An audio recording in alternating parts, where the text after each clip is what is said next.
Salam alaikum et bonjour à tous.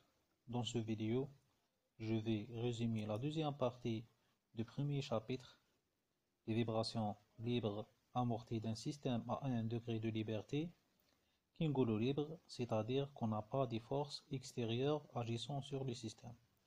Amorti, c'est-à-dire qu'on qu'on a une dissipation ou une perte de l'énergie totale du système. Au début, l'amortissement d'un système mécanique est une atténuation du mouvement par la dissipation de l'énergie sous forme de chaleur. Cette perte de l'énergie est due aux forces de frottement solide ou bien frottement visqueux. Dans notre programme, on s'intéresse aux forces de frottement visqueux, c'est-à-dire frottement d'un solide avec un fluide.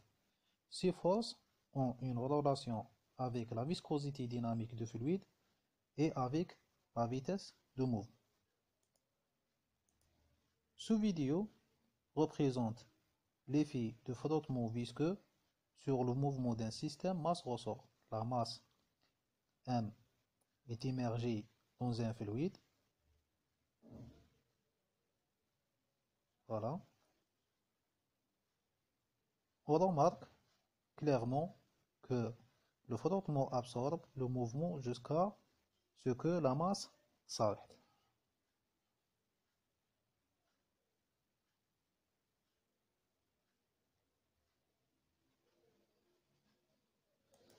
Maintenant, on passe au cours. En traitant le système masse-ressort-amortisseur. L'équation de Lagrange d'un système libre amorti est donnée par d sur dt d rond L sur d rond Q point moins d rond L sur d rond Q est égal moins d rond D sur d rond Q point, où D c'est la fonction de dissipation qui a une relation avec le coefficient d'amortissement C est donné par 1 demi fois C fois Q point au carré. La coordonnée généralisée X est égale, la coordonnée généralisée Q est égale à X. Donc Q point est égal à X point et Q 2 point est égal à X 2 point. La dérivée de Lagrangien L par rapport au X et par rapport au X point X et T nous donne mx 2 points plus kx, et la dérivée de la fonction de dissipation d par rapport à x point nous donne cx point.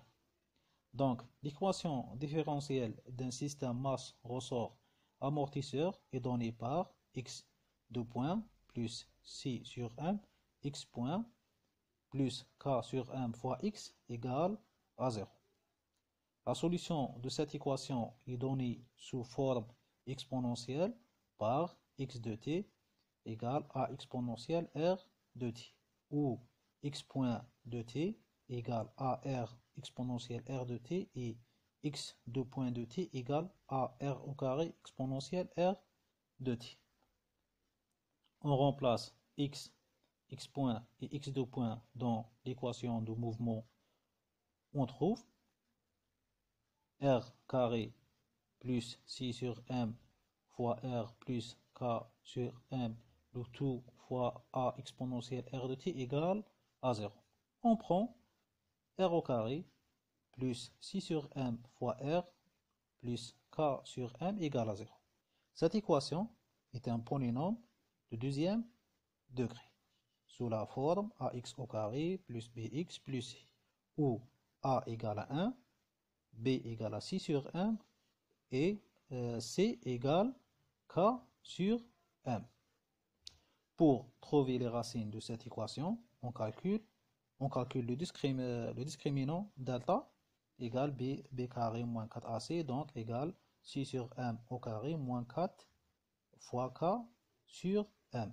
Alors, on obtient deux racines, R1 et R2, telles que R1 et R2 égale 1 demi fois moins c sur m plus ou moins la racine carrée de c sur m au carré moins 4 fois K sur M.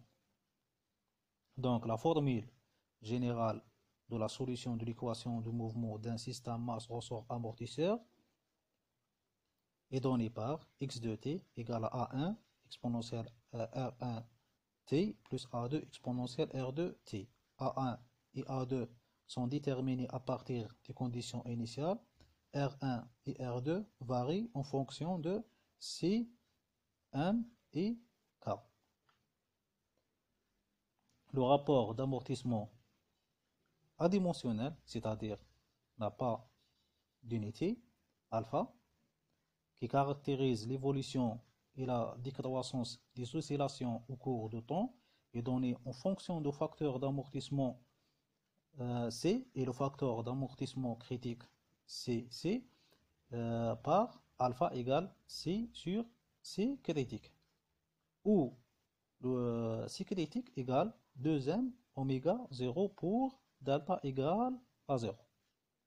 Alors on obtient C sur M égale 2 alpha oméga 0, où oméga 0 est la pulsation propre d'un système masse-ressort. Si on remplace C sur M par 2 alpha oméga 0 et K sur M par oméga 0 au carré, dans l'équation de mouvement, on obtient x de point plus 2 alpha oméga 0 x point plus oméga 0 au carré fois x égale à 0. Les racines R1 et R2 sont déterminées en fonction de alpha et oméga 0 par R1 ou R2 égale moins alpha oméga 0 plus ou moins oméga 0 la racine carrée de alpha au carré moins 1. Si alpha est inférieur à 1, R1 et R2 sont des racines complexes et on dit que le système est sous-critique ou bien l'amortissement est faible. La pseudo-pulsation oméga A est donnée en fonction, est donnée par oméga 0 la racine carrée de 1 moins alpha au carré. TA, la pseudo-période est égale 2pi sur oméga A. Le décrément logarithmique delta est donné en fonction de deux amplitudes successives par ln x de t sur ln de x de t plus la période t. On remarque dans ce cas que l'amplitude A, l'amplitude petite a, diminue au cours de temps. تنقص مع الزمن. Si alpha égale à 1, si alpha égale à 1, on a deux racines, on a une racine multiple, ou bien une racine double, R1 égale à R2 égale à moins oméga, et on a un amortissement critique. On dit que l'amortissement est critique. Si alpha est supérieur à 1, on a un amortissement supercritique ou apériodique. Pour les deux cas de alpha égale à 1 et alpha supérieur à 1, la masse M revient à sa position d'équilibre sans oscillation. La masse M ترجع la position initiale ou bien la position d'équilibre sans oscillation. On passe maintenant aux exercices. Donc, soit le pendule de la figure 1, on a un ressort attaché à la position L sur 3 et un amortisseur attaché à la position 2L sur 3. Il question, trouver l'équation du mouvement en fonction de θ, calculer oméga 0, calculer le rapport d'amortissement alpha et déterminer le type d'amortissement, calculer oméga A, calculer TA et donner la formule générale de θ de t. Donc pour trouver l'équation de mouvement, on applique l'équation de Lagrange pour un système libre amorti. On doit tout d'abord déterminer l'énergie cinétique et potentielle ainsi que la fonction de dissipation D. T, l'énergie cinétique de rotation, est égale à 1 demi g θ point au carré est égal à 1 demi ml carré fois θ point au carré. Pour l'énergie potentielle, nous avons une énergie potentielle de pesanteur de la masse M et une énergie potentielle élastique de ressort K. Donc, V égale à 1 demi K xk au carré plus mgh où xk est égal à L sur 3 fois sinus θ et petit h égale grand H moins L cos θ. D est égal à 1 demi C xc point au carré où xc est égal à 2L sur 3 sinus θ. Donc, D est égal à 1 demi C 2L sur 3 fois θ point fois cos θ. Le Lagrangien L est égal à T moins V. Après la dérivation du L et D par rapport au θ point et T, on trouve ml carré θ 2 point plus 4 sur 9 cl carré fois θ plus kl carré sur 9 plus mgl, le tout fois θ égale à 0. En remplaçant m, k, cl et g par ces valeurs, on trouve θ 2 points plus 6,4 θ plus 20,88 θ égale à 0. Où 6,4 égale 2 alpha oméga 0 et 20,88 égale à oméga 0 au carré, voire le cours. Donc, oméga 0 au carré égale la racine de 20 est égal à 4,57. Alpha est déterminé à partir de cette équation. 2 alpha oméga 0 égale à 6,4. Donc, alpha égale à 0,7 est inférieur à 1. Donc, on a un amortissement faible ou bien sous-critique. Oméga A est égal à oméga 0 la racine de 1 moins alpha au carré est égal à 3,26 et TA égale de pi sur oméga A est égal à 1,93 secondes. La solution générale de θ de t est donnée par la formule exponentielle A1 exponentielle R de t plus A2 exponentielle R de t, où A1 et A2 sont déterminés à partir des conditions initiales. Les formules de R1 et R2 sont données au cours. Désolé. On passe au deuxième exercice. On a un système masse ressort amortisseur. On lance la masse M avec une vitesse initiale. Donc, on a une vitesse initiale est égale à 0,25 mètres par seconde. Et le déplacement initial est égal à 0. Calculer oméga 0, déterminer le type d'amortissement et à partir des conditions initiales, déterminer la solution de l'équation de mouvement du système. Donc, on a l'équation de mouvement d'un système masse ressort amortisseur est donnée par x de point plus c sur m x point plus k sur m fois x égale à 0. C sur m 2 alpha oméga 0 et k sur m égale oméga 0 au carré. On a m égale 150 grammes est égal à 0,15 kg, c égale à 0,6 kg par seconde et k 3,8 newton par mètre. On remplace m, c et k par ces valeurs dans l'équation de mouvement. On obtient x de point plus k à 4x point plus 25,3 x égale à 0. Donc oméga 0 est égal à la racine carrée de 25,3. Alpha,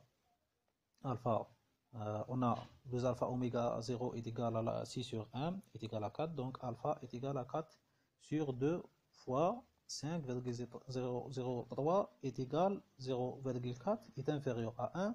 On a un amortissement faible. La solution de l'équation de mouvement, on a des conditions initiales, le déplacement initial égal à 0 et la vitesse initiale égale à 0,25. On écrit la formule de la solution x de t sous forme sinusoïdale. Donc on a A1 exponentielle R1 de t plus A2 exponentielle R2 de t, on peut la écrire sous forme A petit a exponentielle moins alpha oméga 0 de t fois sinus oméga a t plus phi, où petit a est l'amplitude des oscillations et phi la phase. Donc, on remplace t par 0 à l'état initial. X de t égale à 0 égale a exponentielle de 0 sinus phi. Donc, exponentielle de 0 égale à 1. A, si l'amplitude n'égale pas à 0, impossible, on ne prend pas A égale à 0, donc on prend sinus phi égale à 0. Donc, phi est égal à 0 ou bien phi égale à P.